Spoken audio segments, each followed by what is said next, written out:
During the 1992 Los Angeles riots, 63 people died, and most victims weren't killed by strangers. They were killed by people they knew, neighbors, coworkers, people from 3 blocks over. Right now, you're living next to someone who will become your biggest threat when the 2026 collapse hits. Not because they're evil, because when currency fails and supply chains break, people revert. The most dangerous neighbors aren't the ones you'd expect. Sociologists studying Hurricane Katrina, the 2001 Argentina collapse, and the Bosnian War identified specific personality types that became predatory during breakdown. The friendly family man who borrows your tools becomes the desperate father who kicks in your door. The helpful nurse next door becomes a target that draws every medical emergency to your street. The wealthy retiree with no skills becomes dangerously unpredictable when money stops working. Here are the 10 types that get people killed. If you recognize yourself in any of these, you need to change your approach now. If you recognize your neighbors, you need a plan before they figure out what you have. During the siege of Sarajevo, 11,541 people died over 1,425 days. But here's what they don't tell you about those deaths. The majority of civilian casualties came from people in their own neighborhoods, not enemy soldiers outside the perimeter. A 2019 study analyzing siege conditions found that neighbor-on-neighbor violence increased 340% in the first 3 months of breakdown. Why? Because when supply lines break and government authority evaporates, your street becomes its own isolated survival unit. The person 3 doors down who knows you have a generator, who knows you stockpile food, that person becomes more dangerous than any stranger. The 2026 commercial real estate crash will cascade into residential neighborhoods faster than the 2008 crisis did.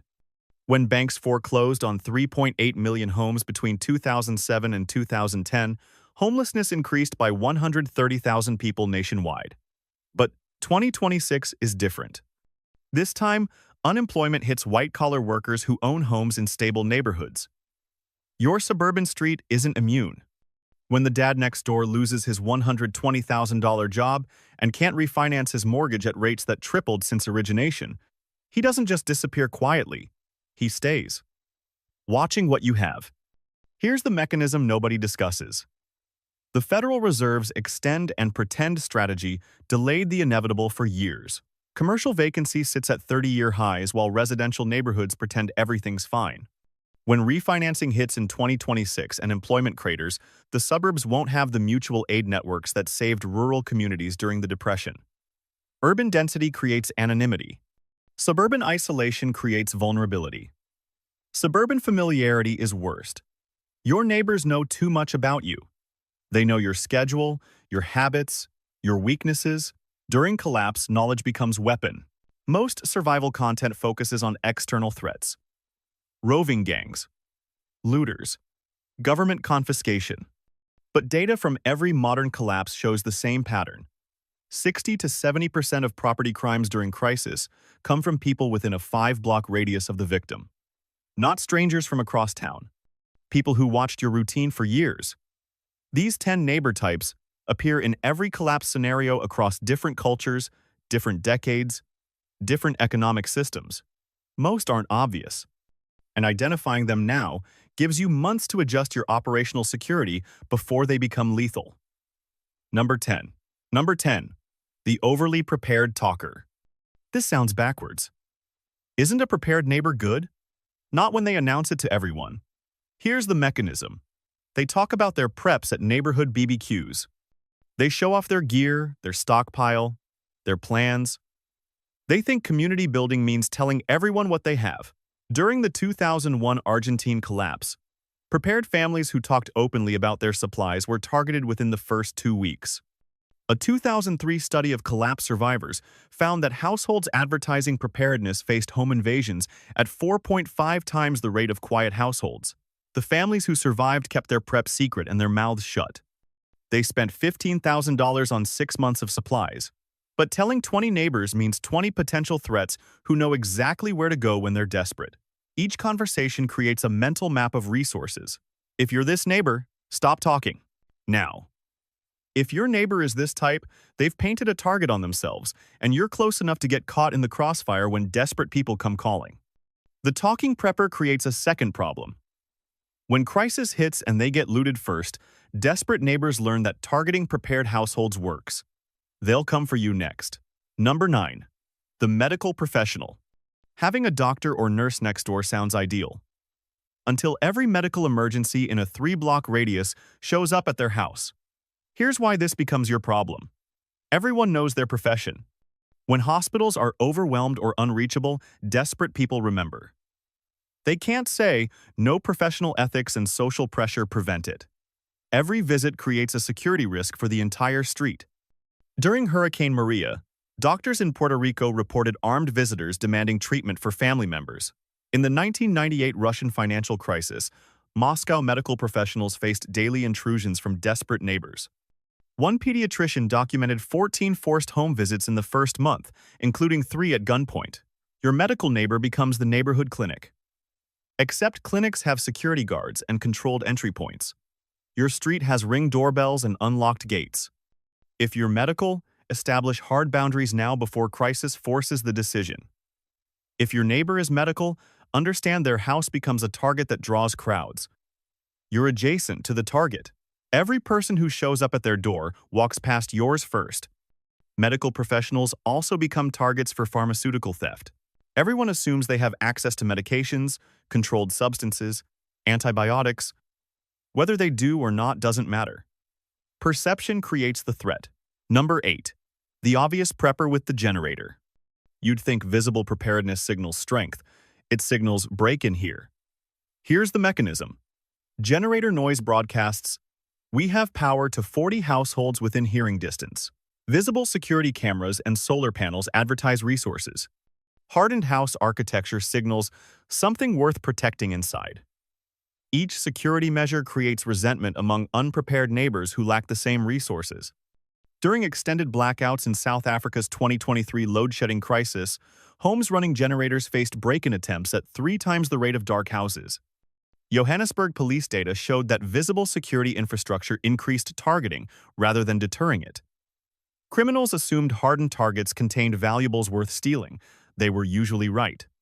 A $3,000 generator running for 2 hours daily announces to everyone within earshot that you have fuel, power, and resources worth taking. It's an invitation written in noise. If you need backup power, make it silent. Solar with battery backup. Quiet inverter generators in soundproofed spaces. If your neighbor runs a loud generator, their security problem becomes your proximity problem. Attention they draw affects you. Number 7. The community organizer. Community building sounds positive, until the organizer decides your supplies belong to everyone. Here's the mechanism. They believe in collective response and shared resources. When crisis hits, they organize neighborhood meetings. They advocate for fair distribution of supplies. They shame people who don't share. They create social pressure to pool resources for the common good. During the Great Depression, neighborhood committees formed to distribute scarce resources. But Chicago sociologist research from 1934 found that families who participated in resource pooling depleted their reserves 2.3 times faster than independent families. By month 6, collective households faced worse outcomes than individualists who maintained boundaries and controlled their own supplies. Your 6-month supply divided by 12 neighboring families equals 15 days of food for everyone. Then all 13 families starve together instead of your family surviving. The math doesn't work. Identify the organizer now. When they knock suggesting neighborhood cooperation, you need a prepared response ready. Have a cover story for your supplies. Medical condition requires special food. Working from home needs quiet. Whatever explains your stockpiling without advertising it. Social organizers often have political connections. When they can't persuade you to share voluntarily, they escalate to authority figures who can enforce redistribution. Community spirit becomes confiscation with extra steps. Number 6. The large unprepared family. They're good people with kids. That makes them more dangerous, not less. Here's why the math matters. 6 mouths to feed versus your 2 creates desperate calculations. Parents will do anything when children are hungry. Social pressure becomes their weapon. You'd let kids starve? Guilt becomes leverage they'll use without hesitation. During the 1990s Balkan conflicts, families with multiple children became high-risk neighbors. A 2004 study of siege survival patterns found that households with 4 or more members were 380% more likely to commit theft against neighbors. Not because they were bad people, because desperation scales with dependence. A hungry man might hesitate before acting. A father watching 3 children go hungry doesn't think twice. Your 60-day supply feeds your household 60 days. Their family of 6 burns through it in 20 days. Then you're all hungry together. The shared misery doesn't help anyone. Location matters here. If you live next to large families, your operational security must be perfect. They can't know what you have. They can't see supply deliveries. They can't hear food storage activities. Large families create noise. Crying children. Arguments over scarce food. This attracts predators to your entire street. Number 5. The recently laid-off white-collar worker. Not the obvious threat. He's educated, stable, has a mortgage. That's exactly why he's dangerous. Here's the mechanism. He's never faced real hardship before. 0 manual skills or survival experience. His identity is tied completely to career and status. His mortgage payment is $3,200 monthly, with property taxes adding another $800. During the 2001 dot-com crash, suburban crime increased 34% in areas with high-tech worker concentration. A Stanford study tracked unemployed professionals and found that white-collar workers with no backup skills committed property crimes at rates 2.7 times higher than laid-off blue-collar workers. Blue-collar workers had hustle skills and adaptability. White-collar workers had nothing but desperation and proximity to wealth they used to have. He made $120,000 annually. Now makes 0. Mortgage, 2 car payments, private school tuition. He's burning $8,000 monthly with no income. Severance runs out in 4 months. By month 4, he's looking at his neighbors' houses differently, calculating who has what. The recently laid-off neighbor is especially dangerous because he still looks stable from the outside. You won't see it coming. No visible signs of desperation until he acts. White-collar desperation includes shame.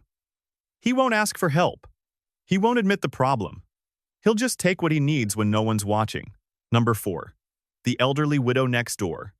Sweet Mrs. Henderson is 78 and harmless. That's not the problem. She's the bait. Here's the mechanism. Vulnerable, isolated, visibly alone. When she needs help, you're expected to provide it. Social pressure makes refusal nearly impossible. What kind of person refuses to help an old woman? Her vulnerability draws predators to your street. Every visit to her house creates operational security risks. If she dies, people blame you for not helping enough. During the Greek financial crisis, elderly victims became vectors for crime. Athens police data from 2011 to 2013 showed that 64% of home invasions on elderly residents extended to neighboring properties within 2 weeks. Criminals learned which neighbors responded to cries for help, then targeted responders. Good Samaritans became secondary victims. She needs medications, food deliveries, welfare checks. Each interaction reveals your schedule, your resources, your vulnerabilities. Meanwhile, actual predators watch to see who responds to her distress signals. You become identified as a resource, but helping her means advertising your capabilities to people watching. You become visible to threats you didn't know existed. If she dies during crisis from natural causes, neighbors assume you let it happen. Moral judgment creates enemies even when you did nothing wrong. You can't win this scenario. Number 3. The functional addict. You might not even know they're an addict until withdrawal hits and they become unpredictable. Here's the mechanism. Currently functional on prescription opioids, alcohol, or other substances. Supply chain breaks means withdrawal within days. Withdrawal creates irrational behavior and eliminates impulse control. They know your routine from years of observation. Desperation plus familiarity equals worst combination. During Hurricane Katrina, pharmacies were looted within 72 hours. NOLA police reported that 43% of post-storm break-ins during the first week involved prescription medication theft. A 2007 study found that addicts in withdrawal committed violent acts at rates 8 times higher than baseline. The functional addict you never suspected becomes dangerously erratic when supply disappears. Opioid withdrawal starts 8 to 12 hours after last dose. Alcohol withdrawal peaks at 48 to 72 hours and can be fatal without medical intervention. They'll do anything to make it stop. You can't identify them all. But prescription bottles in the trash tell stories. Frequent pharmacy visits create patterns. Behavioral changes reveal dependencies. Watch for signs now while it still matters. Addicts in withdrawal also lack judgment completely. They'll make decisions that endanger everyone nearby, including unintentionally drawing attention to your street. Their crisis becomes your crisis when their behavior attracts threats. Number 2. The cop or military neighbor. Security professional next door should increase safety. But during collapse, their loyalties split, and their skills cut both ways. Here's why this matters. Trained in breaching, tactics, and force application. During crisis, faces impossible choice. Family versus duty. Knows exactly how to access your home. Other desperate cops or soldiers know where he lives. If he stays loyal to badge, he enforces confiscation orders. If he abandons duty, he's armed and trained and knows you're prepared. During Hurricane Katrina, 249 New Orleans police officers abandoned their posts in the first week. During Argentina's 2001 collapse, off-duty police committed armed robberies at rates 40% higher than general population, according to Buenos Aires crime analysis. They had training, weapons access, and knowledge of who had valuables. A 2009 study of police behavior during economic crisis found that law enforcement personnel committed survival crimes at 2.3 times the rate of civilians when they perceived their families threatened. He's trained to clear buildings, bypass security, and use force effectively. You're not. The skill gap matters more than any security system you install. The cop neighbor requires maximum operational security. He notices things civilians miss. He knows what preparation looks like. He understands defensive patterns. Don't demonstrate capabilities anywhere near his property. Even if he doesn't turn predatory, other cops know where he lives. His house becomes a target for desperate former colleagues seeking weapons and resources. You're next door to that target. Number 1. The wealthy but unprepared neighbor. Rich guy with resources seems safe. But wealth without skills creates the most dangerous neighbor of all. Here's why he's number 1. Used to buying solutions to every problem that arises. Zero practical skills or resilience. When money stops working, psychological break is catastrophic and immediate. Has resources like vehicles, tools, generators, but no idea how to use them without paying someone. Remembers you once mentioned hunting, gardening, or fixing things. Views you as the help, expects you to serve him like your paid staff. When you refuse, he tries to force compliance. During the 2001 Argentine collapse, wealthy neighborhoods in Buenos Aires saw violence rates increase 680% in the first 6 months, higher than poor neighborhoods. A 2004 sociological study found that affluent individuals with no practical skills committed desperate acts at higher rates than working-class people with adaptable skill sets. The wealthy couldn't cope with sudden status loss. University of Buenos Aires researchers documented that upper-class households lacking practical skills faced psychological breakdowns that led to violence in 71% of cases studied. Your neighbor has a $2 million house and zero ability to secure it, maintain it, or survive in it without electrical grid and delivery services functioning. You have skills he needs. He'll try to buy them first. Then he'll try to take them. Then he'll try to take you. Never demonstrate skills to wealthy neighbors. Never fix their generator or show them your garden. Never discuss capabilities. When collapse hits, the wealthy unprepared become entitled predators who believe your skills and resources belong to them by right of their former status. The wealthy neighbor also draws attention from outside threats who assume money equals supplies. His house gets targeted first. You're next door. When predators finish with him, they're already on your street with momentum. 10 neighbors. That's everything. You don't need a complex threat assessment or elaborate security system. You need to identify these 10 types and adjust your operational security accordingly. Notice the pattern across all 10 types. Danger doesn't come from strangers breaking into gated communities. It comes from proximity plus knowledge plus desperation. The neighbor who knows your schedule. The neighbor who knows what you have. The neighbor who watched you bring home supplies every weekend for 6 months. Every collapse scenario from Sarajevo to Argentina to Katrina shows the same pattern. People get killed by people who live close enough to observe their vulnerabilities and remember them when crisis hits.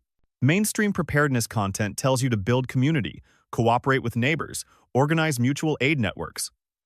That works in short-term disasters, with functioning government and coming recovery. During extended collapse with no return to normal, community becomes a liability. Your preps get distributed to people who didn't prepare. Your security gets compromised.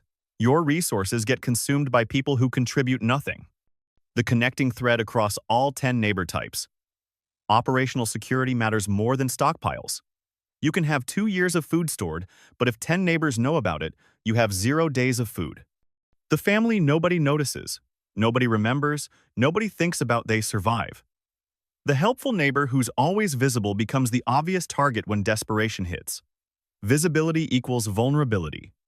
You have maybe 6 months to fix operational security before the 2026 cascade begins. Maybe less. Every day you demonstrate skills, discuss preps, or help neighbors, you're creating targeting data that will be used against you. During normal times, being helpful builds goodwill. During collapse, goodwill evaporates and knowledge becomes weapon. You can keep being the friendly neighbor who helps everyone. Or you can accept that during extended crisis, most people become liabilities instead of assets. There's no middle ground when someone's child is hungry and you're the neighbor they know has food. Morality doesn't disappear during collapse. It just becomes binary. Your family or theirs. Choose. Right now, you can change patterns without raising suspicion. Stop talking about preparations. Stop demonstrating skills. Stop being visible and memorable. Create cover stories for supplies.